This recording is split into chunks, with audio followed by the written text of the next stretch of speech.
Kamusta there, guys. What is up? It is the Drax6 dude here, and today I have this new video.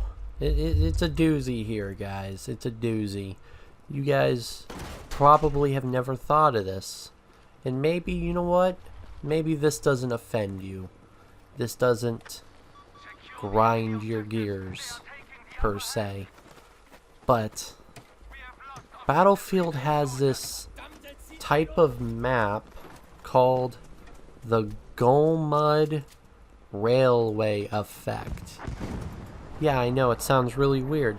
The Golmud Railway Effect, where there's one or two maps in every game since Battlefield 4. There might be one in Battlefield 3. I didn't play that as extensively, but I could be mistaken. There might be a DLC map that I didn't get in on that had this effect, where the map is so massive. There's these certain parts of the map that you just can't, you can see for miles and miles. And and as much as I love, you know, longer, bigger maps, I want it to be flourished with objects. So I don't feel like I'm running across an area where I can get killed by a tank in 2 seconds just because I run across the area. I don't want to feel like I'm taking 20 minutes to go from objective to objective. And this is where, when Hardline came out with all their different, you know, skyscraper maps, well, not skyscraper, but those multi-level maps, but they're a little bit smaller. It feels like there was more depth in those maps compared to these ones. Where in Golmud Railway, you have this, I mean, there's not much depth. All the buildings are basically the same, but it's still like Battlefield 5's Panzerstorm and like Sinai Desert, where they're all, there's no real, I guess, key part of the map that's that's not like anything else. And I feel like they just make these big maps just because, and I feel like that just doesn't fit well in the Battlefield scheme.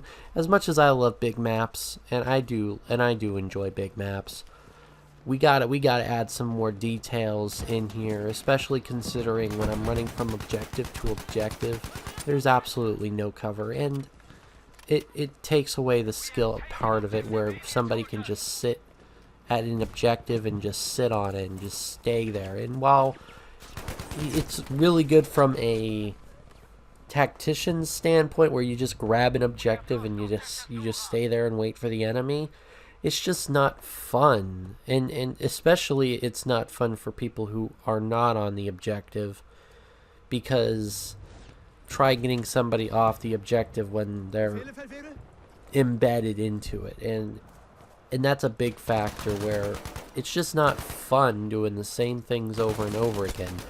People like people like Operation Locker and Metro, so that might be here nor there. I mean, it goes from person to person. Everybody's gonna have their own opinion on this.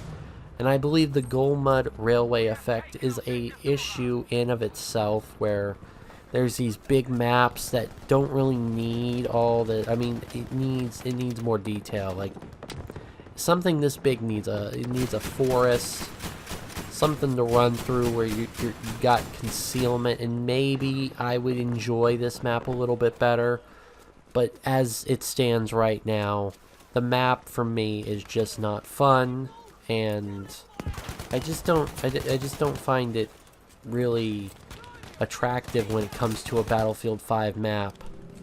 And I never really liked Sinai Desert when they came out with that in the in Battlefield 1.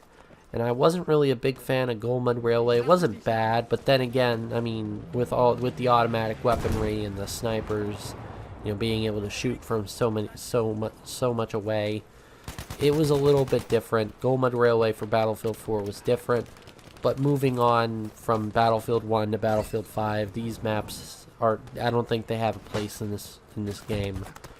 Let me know what you guys think here in the comment section down below. Thank you for stopping by. This has been the Draxixdude, DRAXIXDUDE, signing off.